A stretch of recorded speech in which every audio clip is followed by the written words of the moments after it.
बिट्टू, बिट्टू, अरे भारती बिटिया कहाँ है तू? डैडी जरूर इस टेमरिंडा के लिए कुछ लाए हैं, तभी पुकार रहे हैं इसे। भारती जल्दी से बाहर आती है। प्रीता भी उसके पीछे पीछे आती है। जी बाबा, बुलाया आपने? ये ले तेरे लिए, खोल कर तो देख तेरे बाबा क्या लाए हैं। भारती जैसी डिब्बा खोलती है उसमें उसे बहुत प्यारा सूट होता है। अरे वाह, बहुत प्यारा है सूट। ये सूट, ये चूड़ियां, बालियां सब तेरे लिए है। कल तुझको देखने लड़के वाले आ रहे हैं। यह खुशखबरी सुनकर भी भारती के चेहरे पर खुशी नहीं थी, क्योंकि इससे पहले भी कई बार उस बेचारी का दिल टूट चुका था। बाबा, शादी हर लड़की का सपना होता है, लेकिन पहले भी इस काले रंग के चलते मेरे कई रिश्ते टूट गए हैं। फिर भला कौन मुझसे शादी करेगा? बिटिया, ये दुनिया बहुत बड़ी है और फिर हर कोई एक जैसा नहीं है। धर्मेंद्र भाई साहब ने अपने बड़े बेटे के लिए तुझको पसंद किया है। बहुत ही अच्छा घर परिवार है उनका। तू बहुत सुखी रहेगी।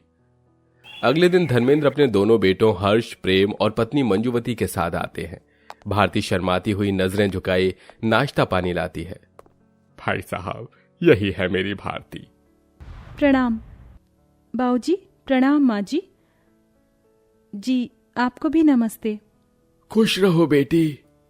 That's not fair mummy. मेरी काली कलूटन बहन को इतना अमीर ससुराल नहीं मिल सकता। मुझे तो चिढ़ मच रही है।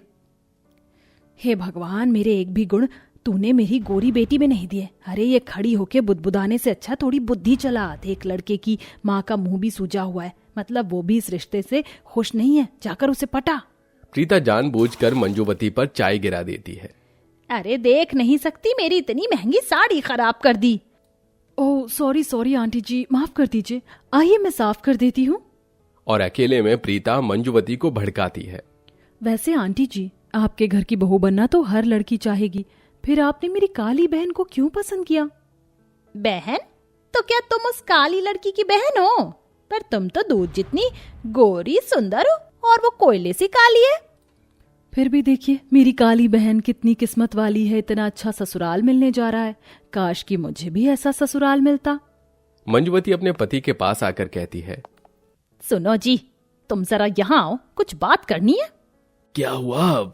इनसे कह दो कि इनकी काली बेटी को हम तभी स्वीकारेंगे जब ये अपनी गोरी बेटी की शादी मेरे हर्ष से करवाएं। एक काली बहू के साथ एक गोरी बहू आएगी तो इसका दाग इसकी चांद सी बहन के आगे छिप तो जाएगा।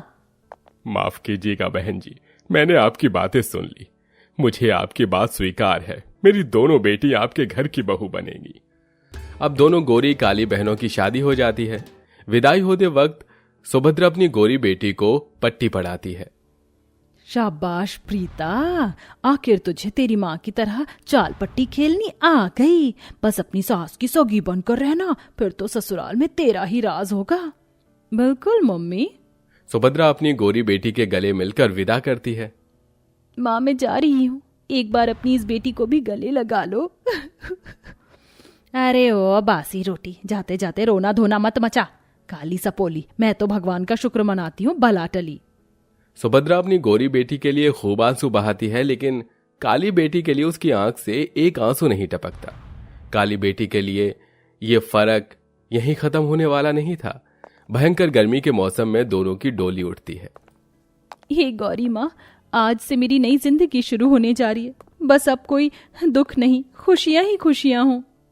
ससुराल में मंजुवती दोनों का गृह प्रवेश करवाती है। हाय गर्मी। मम्मी जी, जल्दी मुझे मेरा बेडरूम दिखा दीजिए। इस लहंगे में गर्मी से मेरा दम घुट रहा है।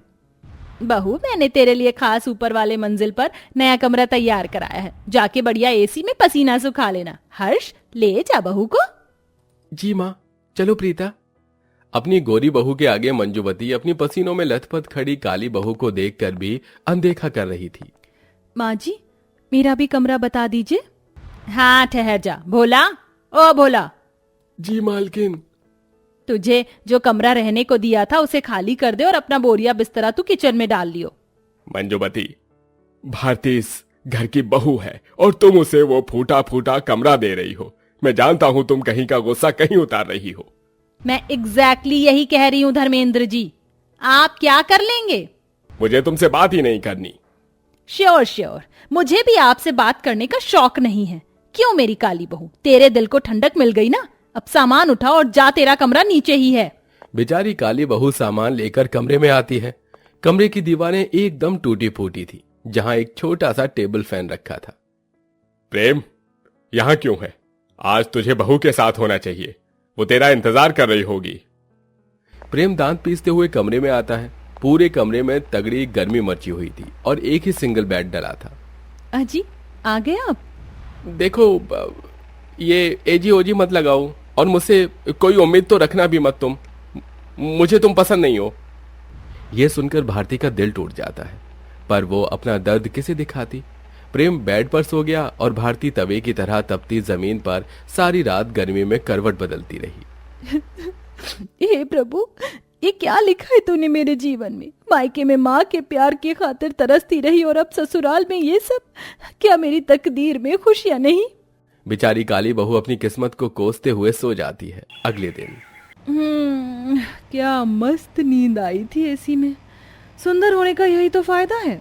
गोरी बहू लेट से उठकर नीचे आती है, जबकि मंजूवती ने अपनी काली बहू को तड़के सुबह ही उठा दिया था। भारती किचन में गर्मी में अकेले ही पकवान बनाने में लगी थी।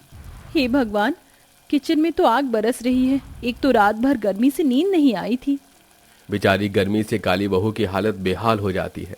इधर गोरी बहू हवा में बैठी होती है। प्रीता, तुम भी जाकर मदद कर दो, भाभी अकेली काम कर रही हैं। अच्छा जी, बड़ा आया भाभी का सगा। मेरी गोरी बहू नहीं जाएगी और कोई भंडारे या बारात का खाना नहीं बनाना जो उसका लोरानी के साथ नौकर चाकर लगेंगे। भारती एक पैर पर भाग भाग कर पसीने में तरबतर होकर सबको नाश्ता परोसती है, जबकि गोरी बहू प्रीता पांव पर पांव चढ़ाकर आराम से बैठकर खाती है और प्लेट खिसका देती है। मेरा हो गया, मैं जा रही हूँ अपने कमरे में, यहाँ बहुत गर्मी है। अरे बहन, जरा ये प्लेट तो रसोई में रख कर जाओ। हो दीदी, एक प्लेट रखने में तुम्हारे हाथ थोड़ी घिस जाएंगे, खुद कर लेना। आनाकानी करके प्रीता कमरे में चली जाती है। इधर हर गुजरते दिन के साथ गर्मी चरम सीमा पर आ जाती है। ऐसे में नीचे के तपते कमरे में सोना काली बहू के लिए दूभर हो जाता है।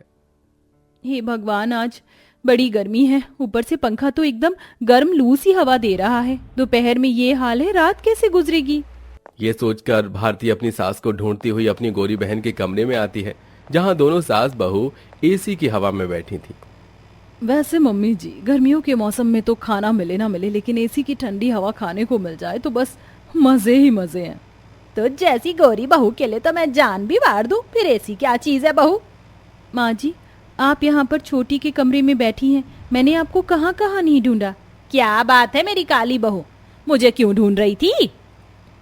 माँ जी, मेरे भी कमरे में एक एसी नहीं तो कूलर लगवा दीजिए, बहुत गर्मी है। यहाँ ऊपर के कमरे में तो कितनी ठंडक है, फिर भी सारी फैसिलिटी है यहाँ। अच्छा मेरी काली दीदी, तो तुम्हें अपनी छोटी बहन का कमरा देखकर जलन हो रही है कि यहाँ एसी कूलर सब लगा है? देख लिया माँ जी। ये सुनकर भोली काली बहू रोने लग जाती है। नहीं बहन, ऐसा नहीं, लेकिन मैं भी इंसान हूँ, नींद नहीं पूरी होती, इतनी गर्मी है नीचे। कोई गर्मी वर्मी नहीं है, तुम तो बस नाटक करती हो। क्योंकि तेरी काली बहन तुझसे जलती है बहू, और तू जा यहाँ से, कोई एसी कूलर नहीं लगेगा। लेकिन भारती सास का तिरस्कार सुनकर जाने लगती है। लेकिन प्रेम सब कुछ सुन लेता है। उसे भारती के लिए दुख लगता है। इधर गर्मी से भारती न सोने के कारण चक्कर खाकर एक दिन बेहोश हो जाती है। भारती, भारती आंखें खोलो। अरे क्या हो गया तुमको? मैंने माँ की ही तरह इसके साथ कितना गलत किया। अरे क्या हुआ प्रेम?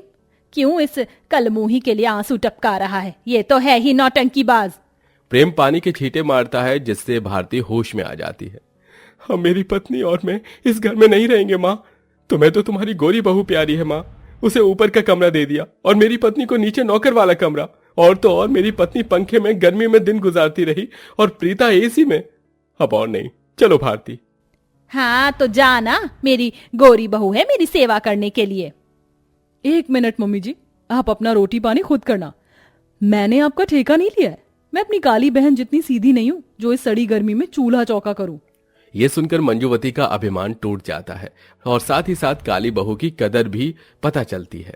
कितनी गलत थी मैं। हमेशा समझती थी कि गोरे लोगों के मन में मैल नहीं होता, बल्कि काले लोगों के मन में होता है। बहू मुझे माफ कर दे, मैंने तेरे साथ बहुत कड़वा बर्ताव किया। माँ जी, नहीं, आपको मुझसे माफी मांगने की जरूरत नहीं, और प्रेम जी और मैं आपको छोड़कर नहीं जाएंगे। आखिर में सास अपनी काली बहू को एक अच्छा कमरा देती है और उसमें भी एसी कूलर लगवा देती है।